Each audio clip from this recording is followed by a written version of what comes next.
Everybody wants to get to the bottom of the origin. Former Secretary Pompeo, President Biden, Democrats and Republicans across the board. We all share a concern about the challenge, and that is the intransigence at times by the Chinese in providing data and providing information.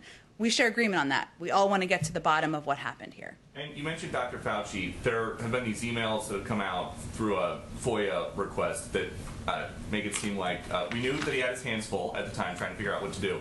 But it seems like there were times that he was saying one thing in email and then coming to this microphone and saying something else. If that is the case, and if that affected the U.S. policy posture at the time, should he be held accountable?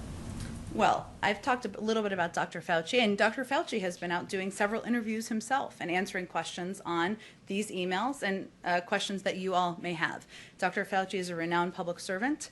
Civil servant, I should say, career civil servant.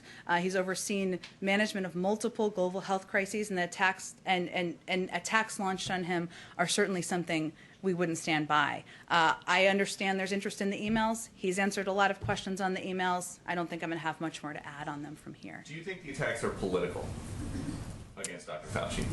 I'm going to let Dr. Fauci speak to his own defense of his emails from 17 months ago before this president even took office. Okay, and then finally, does President Biden have a position on gain of function research? Well, we have not, as Dr. Fauci has actually said repeatedly, we've never approved any funding for gain-of-function research in Wuhan. I know that's, I think, why you're asking the question.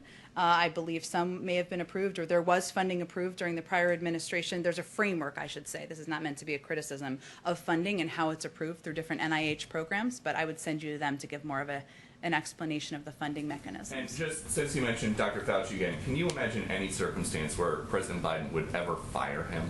No.